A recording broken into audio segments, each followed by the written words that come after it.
Greetings from the Tulsa World OU Sports Extra team. I am Nate Feken, joined by Eric Bailey and Mason Young. Guys, we're breaking down a magnificent performance from the Sooners in their season opener. The biggest margin of victory for a home opener in 106 years, according to Brent Venables. So quite the win. Eric, offensively, what did you see from the Sooners? A lot of dominance. 11 straight possessions, 11 straight scores, 73-0. It was just a blowout, Nate. They really did whatever they wanted to do. They ran the football. They threw the football. Saw a lot of good things out of Dillon Gabriel today, and then we got to see a full second half of Jackson Arnold. The fans got to see what they wanted. They moved the football, running game. A lot of guys ran the football. A lot of guys caught the football. Special teams scored a score. It was really just a dominating performance today. Sure. What about that debut for Jackson Arnold and maybe the ovation when he hit the field today? Well, going into the second, at halftime when they had the big lead, you knew he was going to come in, and sure enough, when he took the field, the biggest, loudest ovation you'd ever see for a backup quarterback, and I think that's what fans wanted to see. Everyone's been waiting for him to take the field. He came out and really did well. 11 passes, 11 completions, threw a touchdown pass, 114 yards, and he came to the Red Room afterwards for interviews. A lot of composure, a lot of maturity for a first-year freshman. Really impressed with him. Yeah, and it was his birthday today. That's some kind of birthday, right? 19 years old. Yeah, wouldn't we all love to have that happen? Mason, you kind of focused on the defense today. What'd you kind of see out there? Yeah, I think the biggest thing that stands out is they were 1 for 11. Arkansas State was on third down. Third down has been a huge emphasis for OU's defense this season. They made it count. You look back to last year even, UTEP scored 13 points, but today OU pitched a shutout. I know Danny Stutzman, Jaron Kanik, talking to some of the linebackers afterward, they were really happy about that. There's still a long ways to go, but the 1 for 11 on third down mark really stands out. They'll take that for sure. Sure. One guy that made his debut, first-time start, Gentry Williams, Tulsa guy. What'd you kind of see from him and a lot of the newcomers that maybe stepped out there? Yeah, he looked good. The one takeaway for the day was Kenai Walker, cornerback that transferred from Louisville before last year, ripping a ball away from a receiver after a catch. So got OU's first turnover of the season there, and Gentry Williams looked good. And Brent Venables has talked about, there's a lot of guys still fighting for that spot.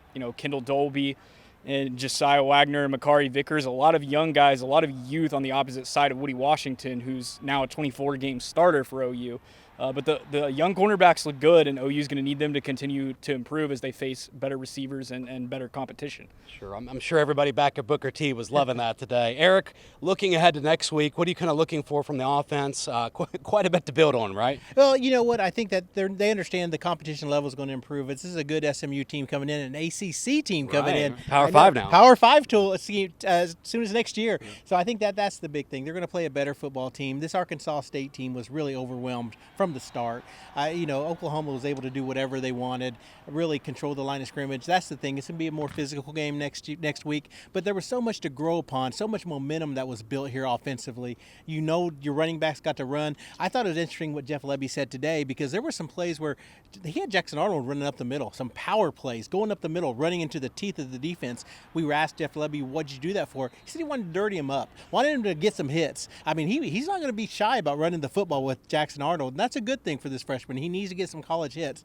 But let's go back to Dillon Gabriel. Dillon Gabriel today, 19 to 22 for 308 yards. His fourth best passing yards in his OU career, and he only played a half of football. Really threw the deep ball well, getting used to his new receivers. Just impressive all the way around. Sure. I think it was Brent Venables said after the game that the two quarterbacks, Arnold and Gabriel, went 30 for 33. Mm-hmm. Not too bad here. Not at all. It makes everybody here very happy. You don't hear too many yelling up in the stands, that kind of thing. Mason, looking forward to next week from the defense. What are you kind of looking for? What do you expect? What can fans expect, do you think? Well, I think the biggest thing is we didn't see a whole lot of pressure from the D-line. I think talking to the linebackers, they felt like that they had a pretty good group playing in front of them, but they only had one sack and a handful of tackles for loss.